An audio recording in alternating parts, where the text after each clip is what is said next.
All right. So a lot of people recently have been saying to me, "Oh, you're unemployed. You don't have a job." Since when is being a stay-at-home husband not a full-time job? And on top of that, I'm a full-time content creator. So now we got the important stuff out the way. I recently got married. There's the ring.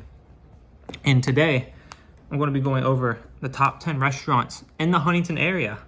I did this on the plane on the way back from Norway, which is where our honeymoon was at. I'm sure you've seen the vlog. Vlog's 2 parts. So I got some few honorable. Oh, I guess I should put the outline out there. So I'm including just like the general Huntington area. So like Barbersville counts. I'm including CK. Ashland's too far. But that's kind of like the boundaries. So like CK to Barbersville. Maybe Milton? No, not Milton. I don't have anything for Milton in here. Milton sucks. But we'll do some honorable mentions first. First is a West Virginia staple, Tudor's. Anna worked there, sitting over there on the couch. Tudor's is great, fills you up. It's more like a breakfast and lunch because it's really heavy. Midway, the best ice cream / milkshake in the city, by far, not even close, the best milkshake. The food is good enough. Also, GD Ritzy's, rest in peace, you closed. Fantastic establishment, had the best cheese sauce and fry combo in town. Hibachi, specifically at the mall, is up there. Some ball knowers know about this, but that's the best Asian food in the entire area. It's not pho, you and me, come on, be real. It's hibachi at the mall. So, 2 more honorable mentions. Jim Spaghetti, a classic in the Huntington lore. It's been around forever. Recently started taking debit card, which is nice. Rest in peace, Jimmy. She passed away recently. But yeah, I mean, it's hot dog sauce on spaghetti. It's good. And strawberry pie, of course. I don't like strawberry pie. And my last I'm going to give a tie, honorable mention. Apparently, Camden Corner has some banging food, but their donuts are fantastic. And I love me some Jolly Pirates as well. So those are all the honorable mentions wrapped up. Number 10. By the way, it includes, it factors in price, taste, I don't know, environment. Price and taste, really. I don't really care about the other stuff. But number 10 on the list is Cam's Ham, the cheapest restaurant in the city. But it's still top 20 in terms of taste. So that's what's going to land it on the list. It has been around forever. Mrs. Freeman's parents, I think, used to own it. I think that's what she said. It's been around forever. You can get in and out in like 30 seconds. So it's very nice. Number 9 is a newer establishment in the city. We're going to go with Luigi's. So it has the best cheesesteak in the city, I figured out. Which isn't saying much. There aren't really that many good cheesesteaks in the city. But the garlic knots at Luigi's are always top tier as well. Mom and I went a few months back, and she got garlic knots with steak in it. So just elite work out of them. Their desserts are okay. I had a dessert one time. My tooth really hurts right now. But yeah, so Luigi's, up-and-coming restaurant. They just got a location downtown. Check them out. Best cheesesteak in the city. Number 8 on the list is Oscar's. So a Cinemark staple for a coworker, Brett, and I, when we worked together at the movies. Anytime we're working a long shift and wanted to get a good amount of food, and we get Oscar's, I go and get the, what was it called? The Pig Destroyer? And it's just a hamburger with pulled pork and egg and cheese. Fried egg and cheese. Fantastic. It fills you up. Their chips and fries are good as well. I've heard their chicken and waffles are very nice. Is it like, I think it's appropriately priced, you know, but it's like probably, let me look at the list real quick. Yeah, I think that's the best burger in the city. I've been becoming a big burger fan as of late. It's not top 3 for me, but it's still very good. Also, honorable mention to KFC. I love KFC. At number 7, I kind of have a tie. I just have Longhorn / Outback. Texas Roadhouse is not in here. I think their steaks are the worst out of the 3 chains around here.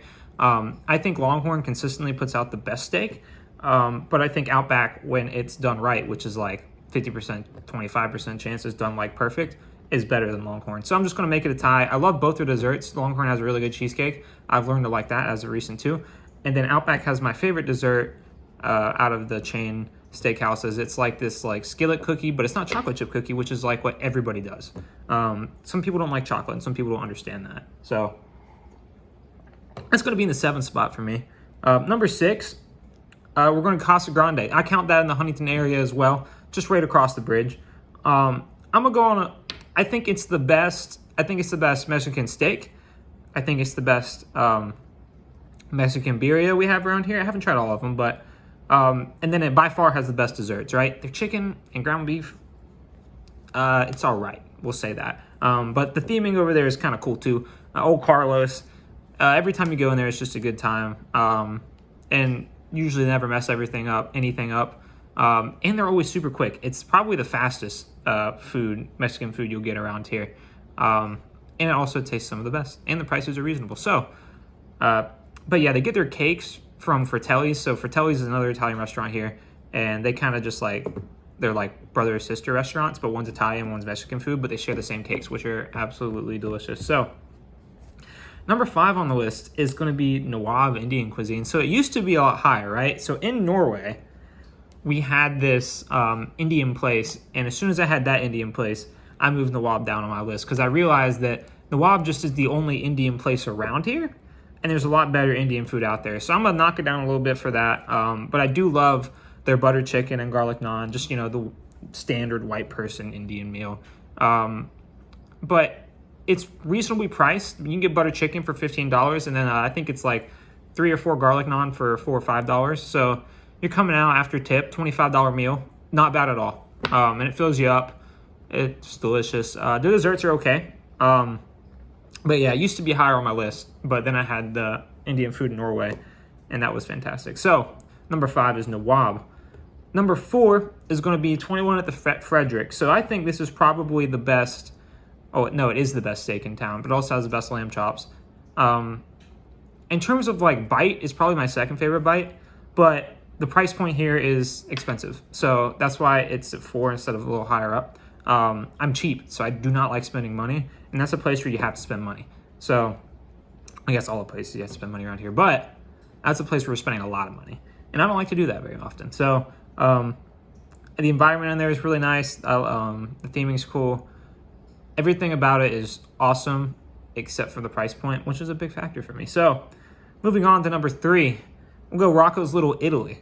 So I think, obviously, I like the food at 21 better, but the food you get at Rocco's Little Italy is fantastic, and it's cheap. So I actually had, they moved the business building right next to it, right, my senior year. And so on Thursdays, I had a class 2 to 3:15, and then I had class 6:30 to 9.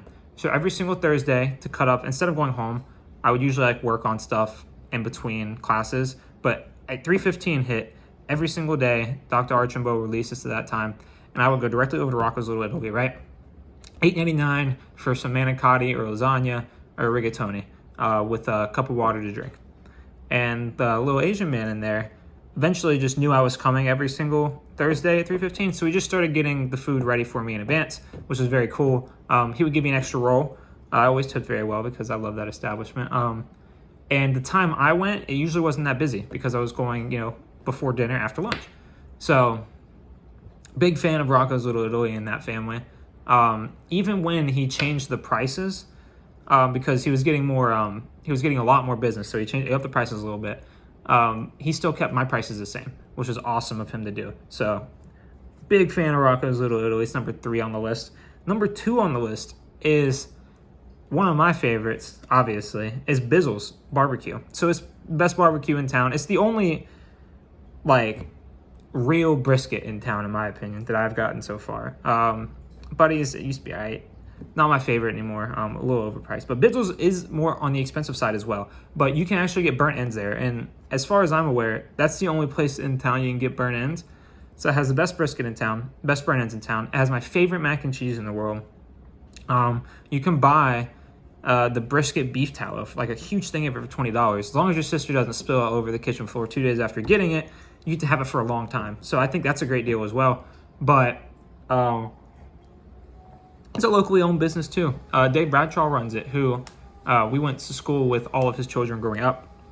So you're supporting local business, friends growing up. There's nothing wrong about it. But it is the best barbecue, and I am a big fan of barbecue. The ribs are really good. Their pulled pork is good. I had the chicken once. Your chicken's good. But yeah, where you're really going to get your money's worth there is your brisket and burnt ends. They also have a smoked potato, the smoke a baked potato, put brisket, mac and cheese inside of it. Fantastic as well. So that's my second favorite restaurant in the city. But again, it is a little expensive, but you are getting what you pay for. I think it's well worth the money every single time. I've never had a bad meal there. So that's not even a complaint. I just drink a lot of water, obviously, like when I'm like eating, but like in general. And so usually the bottle of water they have isn't enough for me to get through the meal. So I usually have to bring a second bottle of water in, which is totally fine because I drink the like lukewarm bottle of water, and then the cold bottle of water, which I prefer from Bizzle's, finishes the meal out for me. So it works out well for me. I have to game plan a little bit, but I've been going to them for years now. Back when they were at the little shack next to KFC, and they were only open to like 11 to 4 p.m. on Thursdays and Fridays, I was always there. So love Bizzle's. Hope they're doing great.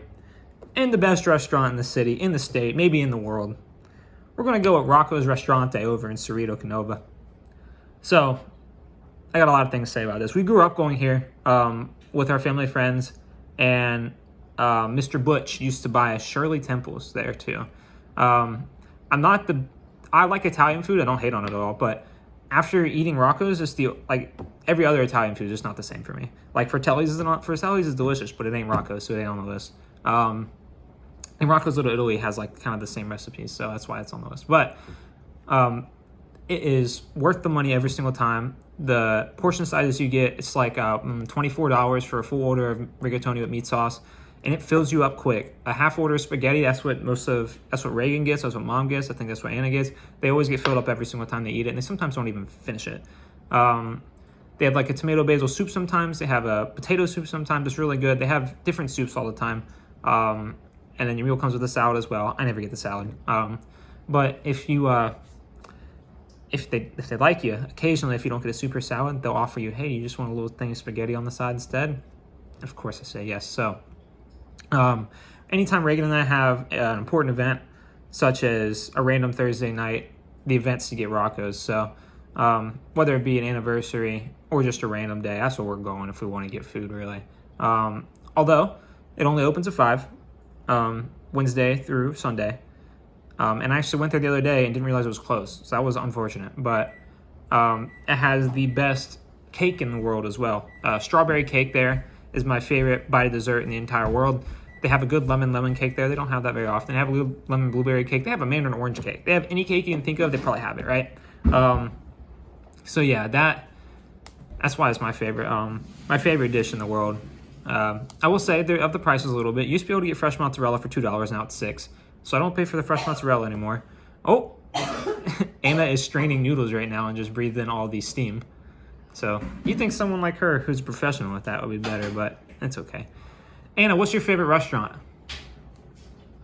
This kitchen. Mom's Kitchen is the favorite restaurant for Anna, which not the best choice, I'd say, but it's decent. So yeah, there's my ranking for the top 10 restaurants in the Huntington area. When Dad used to be here, his kitchen will probably be up there as well. I love Mom's cooking as well, don't worry. But yeah, that's gonna be the list. I'm happy to get back after it. So I don't know what my next top 10 list is gonna be, but that's the one I did right now. Say bye, Anna.